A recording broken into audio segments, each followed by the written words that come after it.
আমরা ধর্ম মন্ত্রণালয়ে একজন রত্ন পেয়েছি আলহামদুলিল্লাহ, ডক্টর আফম খালিদ হোসেন। উনি বাংলাদেশের ইতিহাসে সর্বপ্রথম কোনো ব্যক্তি যিনি যোগ্য, বিজ্ঞ এবং প্রাজ্ঞ, তিনি ধর্ম মন্ত্রণালয়ের দায়িত্ব নিয়েছেন। তো তিনার কাজটা কিন্তু একটু কঠিন, আপনারা জানেন। তিনি চেষ্টা করছেন যে ইমামদেরকে মসজিদ নীতিমালা দিয়ে হেল্প করার জন্য। মসজিদ ব্যবস্থাপনা নীতিমালা গত 54 বছরে বাংলাদেশে হয়নি, এটা দুঃখজনক। অথচ এটা সিংহভাগ মুসলমানের রাষ্ট্র, এখানে মসজিদ নীতিমালা নাই।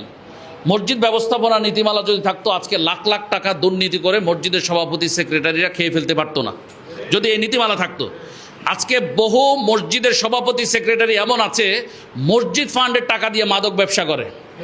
বহু মসজিদ ফান্ডে মসজিদ সভাপতি সেক্রেটারি আছে, মসজিদের টাকা সুদে ঘুষে লাগায়, সুদের উপরে লাগায়, এরকম অনেক আছে। আমরা তাদেরকে ধরতে পারছি না আইন না থাকার কারণে।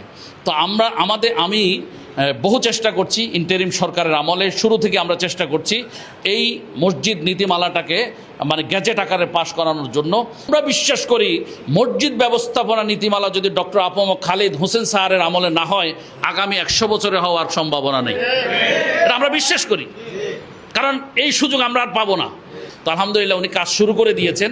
গতকালকেও সারাদিন আমরা সেই যে 10টা বাজে ঢুকেছি সচিবালয়ে, আমরা সারাদিন 5টায় বের হয়েছি। মাননীয় অতিরিক্ত সচিব মহোদয়, যুগ্ম সচিব মহোদয় সহ সবাই মিলে, আমি ছিলাম, আমাদের মহাসচিব সাহেব ছিলেন। আমরা এই গ্যাজেট আপনাদের সামনে আমরা মানে আনঅফিসিয়ালি একটু বলছি। তো আমরা এখনও পর্যন্ত এটা কাটছাট হচ্ছে। তো আপনারা দয়া করে একটু শান্ত থাকেন। কিছু কিছু লোক ডক্টর আফম খালেদ শাহ হুজুরের বিরুদ্ধে কি ফেসবুকে লেখা শুরু করছে। হ্যাঁ, যারা লেখা শুরু করছেন ওনাকে বাজেভাবে আপনারা ওনাকে বক্তব্য দিয়ে হ্যারাসমেন্ট করার চেষ্টা করছেন, ওনার মান সম্মান ওনার ক্ষুণ্ণ করার চেষ্টা করছেন। আমি করজোর অনুরোধ করছি, দয়া করে এই এত বুজুর্গ একজন ব্যক্তিকে বেইজ্জতি করবেন না, কারণ উনি কাজ করতেছেন। আমি এই কাগজটা এখানে পড়বো না, আমি শুধু আনছি এই জন্য, আপনাকে দেখানোর জন্য আনছি যে কাজ চলতেছে।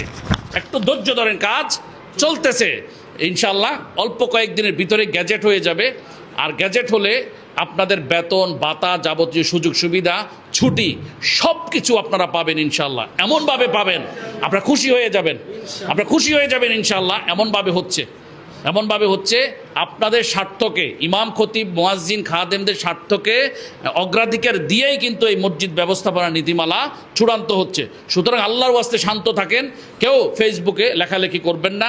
উনি কিন্তু অনেক চেষ্টা করছেন, ওনাকে আমরা দরকার হচ্ছে হেল্প করা। আর মাত্র সময় আমাদের 3 মাস।